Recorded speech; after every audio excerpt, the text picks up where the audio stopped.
The Judicial Service Commission is currently sitting to interview candidates for positions as judges or promotions to higher courts this week. There are 34 candidates for 23 vacancies in the courts. In the past, the JSC has come under fire for its handling of interviews. Mbekezeli Benjamin of Judges Matter joins us now for more on this.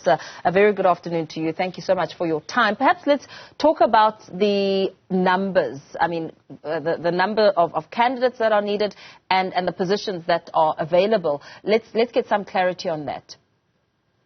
Yeah, so there are about 34 candidates, and good afternoon to you and to the viewers. But there are about 34 candidates and there are about 20 vacancies across different courts. So the Supreme Court of Appeal has about 4 vacancies that they'll be filling this round, and they have 11 candidates they'll be interviewing for that position. There's also the Labour Appeal Court, which also is recruiting 4 candidates and 4 vacancies, and there are exactly 4 candidates for those vacancies. And then for the rest, the Electoral Court, 1 vacancy, 1 candidate.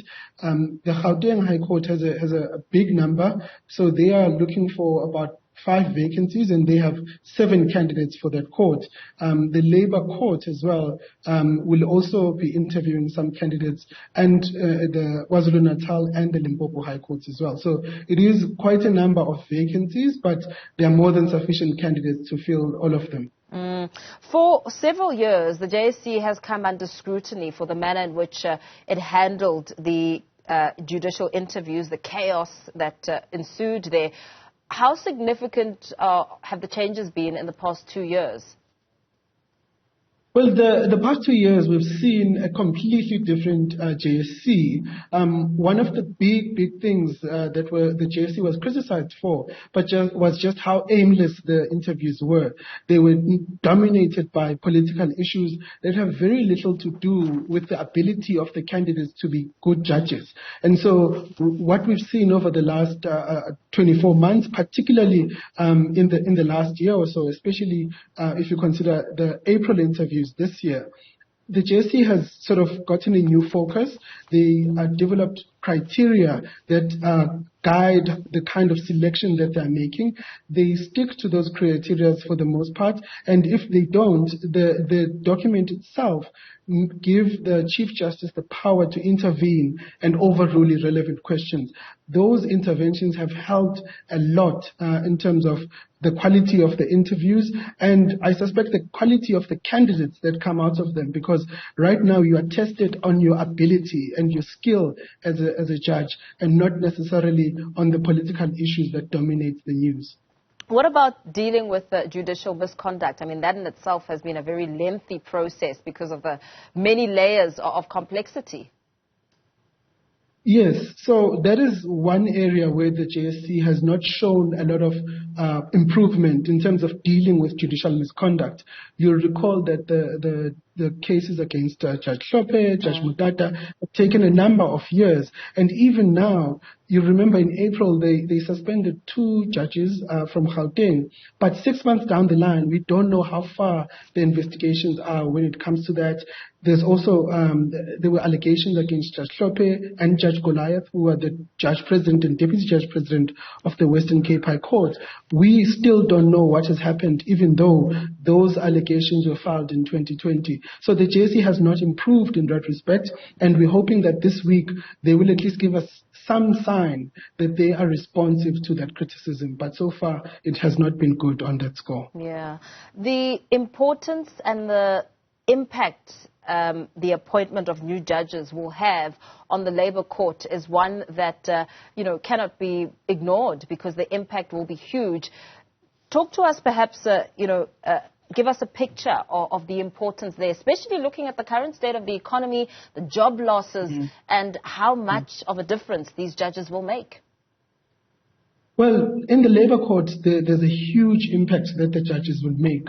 The Labour Court is such an important institution. It's a social institution. It's not just a court.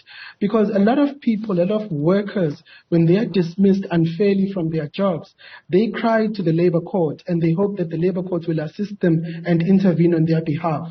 But the court itself has faced a lot of problems in terms of the budget that has been allocated to the court, and there are just not enough people as well. There are only 13 judges to serve the whole country, and the caseloads are just impossible, to the point where, in fact, there are no new dates that are being allocated for trials until 2024. So it is a big challenge. And what we're hoping to see in this week and the interviews that will follow and the new judges that are appointed is a turnaround of that situation. We're hoping the new judges will hit the ground running and they'll be able to deal with those case backlogs.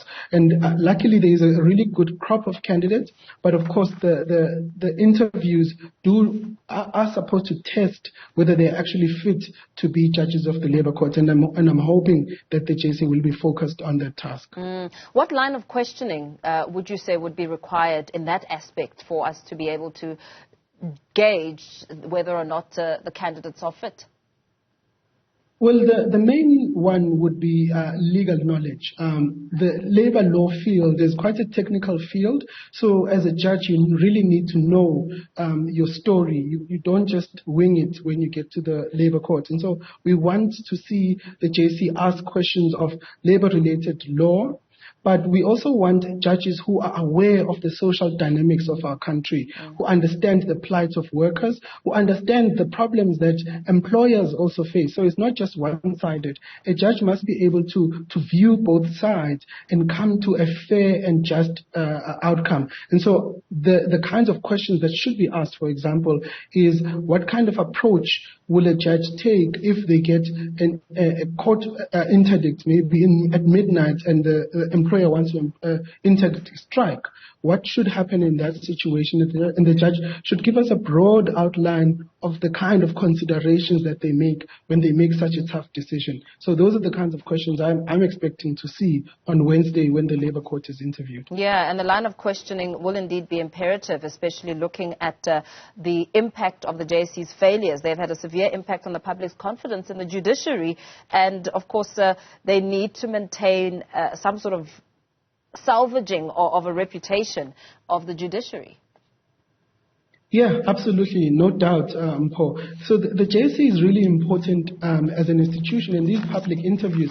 The reason why we maintain so much interest in them is because they are the only or one of the few opportunities where the public gets to see behind the scenes of the judiciary, what's happening there. And unfortunately, the JSC has not done a good job over the last couple of years. But like I said, things are changing and we're seeing improvement, but there's still a lot more to be done. And my fear and the thing that has happened in the past is that good people have not put themselves forward because they didn't want to put themselves through humiliation at the JSC. So what we are hoping to see again this week is improved a focus on the real issues so that the best people can come out of this process. Yeah, absolutely. Thank you so much for your time, Mbekezeli Benjamin of Judges Matter, talking to us about the Judicial Service Commission, currently sitting to interview candidates for positions as judges or perhaps promotions to